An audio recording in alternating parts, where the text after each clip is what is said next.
কবরে শোয়ানো প্রমাণ কান্নেকির আসবে।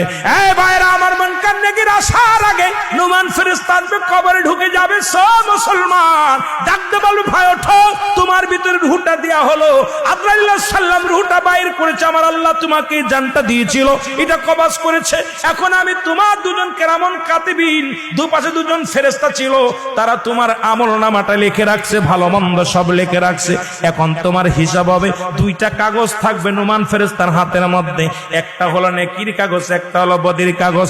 এইবার হাতের মধ্যে দিবে, ভাইরে তুমি লেখো, এই তোমার আমলনামাটা লেখো। বলবে আমি লিখবো কেমনে, আমার কাছে তো কোনো কলম নাই।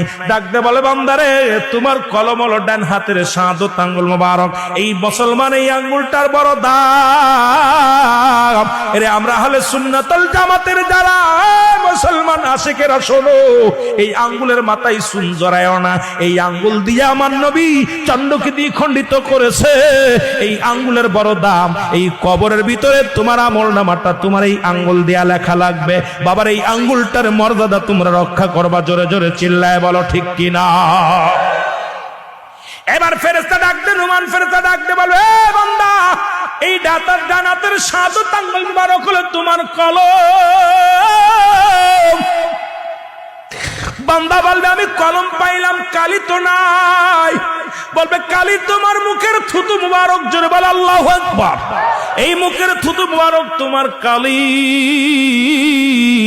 আমি আপনাদের দুটি পায়ে ধরে বলে যাই, এই মুখ দিয়ে গাজায় টান দিস না, এই মুখ দিয়ে মদে টান দিস না, এই মুখ দিয়ে বিড়ি সিগারেট খাস না, এই মুখ দিয়ে কাউকে গালি দিস না।